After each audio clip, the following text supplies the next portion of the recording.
मैं बात करता हूँ जो इंडिया पाकिस्तान के बीच में पहलगाम जम्मू कश्मीर में जो पड़ता है 22 अप्रैल को 2025 में जो हमला हुआ है, टेररिस्ट अटैक हुआ है, तो उसके ऊपर मैं बात करने वाला हूँ। ना कि 28 लोग वहाँ पे जो बेकसूर थे उनकी जानें चली गई। तो एक ये सियासी मुद्दा बना हुआ है कि बिहार के चुनाव हैं, इस वजह से ये अटैक हुआ। रीज़न कोई भी हो सकता है, उसके बारे में हम बात नहीं करेंगे, वो तो इंटरनल एजेंसी का काम है, वो अपना देखेंगे कैसा है। हम बात करते हैं कि जो अटैक हुआ, जो 28 जाने गई बेकसूर लोगों की, और ये जो मुद्दा फैलाया जा रहा है कि धर्म पूछकर, जाति पूछकर जो टेररिस्ट थे वो आके उन्होंने अटैक किया, तो क्या राजनीति चल रही है इसके बारे में हम बात नहीं करेंगे। हम बात करते हैं कि उसके बिहाफ पर जो मोदी जी ने, हमारे जो प्राइम मिनिस्टर हैं, उन्होंने कुछ फैसले लिए हैं पाकिस्तान के खिलाफ, उस पर हम बात करते हैं। उसमें से एक फ़ैसला है सिंधु जल संधि पर। सिंधु जल संधि क्या है कि ये 1960 में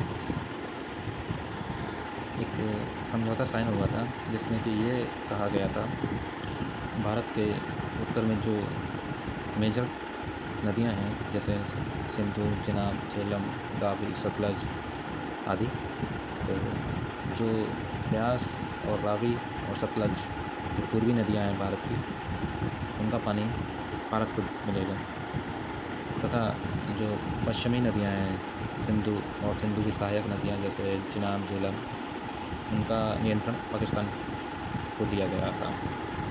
चूँकि ये नदियाँ, सारी जो नदियाँ हैं ये भारत में होकर निकलती हैं, तो भारत और पाकिस्तान के मध्य समझौता हुआ था, जिसमें कि ये कहा गया था कि जो इंडस, सिंधु नदी, झेलम, चिनाब नदी है, तो उनका पानी भारत के द्वारा रोका न जाए, उनका पानी पाकिस्तान को दिया जाए। इस कारण इसका समझौता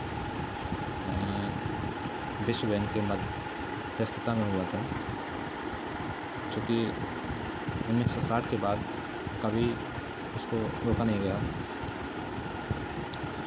अब मोदी जी के कार्यकाल में इसका दोबारा इस पर ध्यान केंद्रित किया गया है। एक्चुअली हकीकत ये है कि इंडिया जो है वो सिंधु नदी का पानी पूरी तरह रोक नहीं सकता अभी। अगर वो रोक इसलिए नहीं सकता कि उसके पास इसको डाइवर्ट करने के, इसको मोड़ने के, कहीं किसी और तरफ मोड़ने के संसाधन नहीं है इसके पास अभी। और अगर वो आज से संसाधन बनाने की तैयारी भी करता है तो उसको काफ़ी सालों का वक्त लगेगा। और इसका रोकना एक तरह से सही भी है।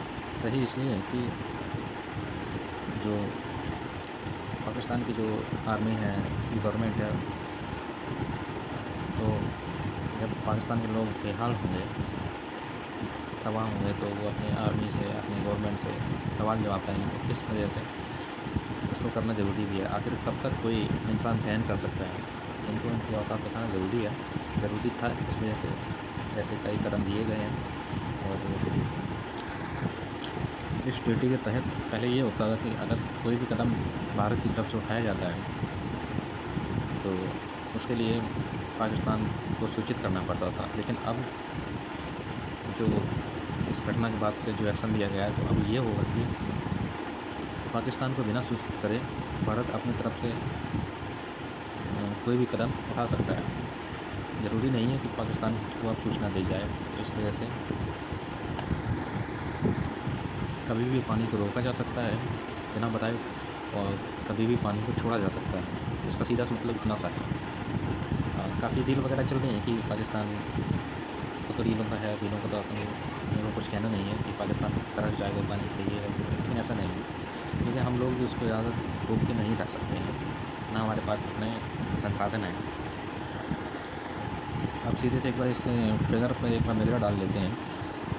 जैसे भारत के जो उत्तर में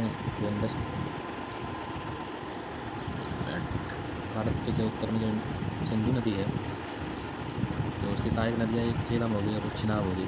इनका जो 80% पानी है वो पाकिस्तान यूज़ करेगा। बाकी जो पूर्वी नदियाँ बची हैं, ये पश्चिमी नदियाँ हैं, और जो पूर्वी नदियाँ बची रावी, सतलज, ब्यास, इनका जो 80% पानी है वो भारत यूज करेगा। हालांकि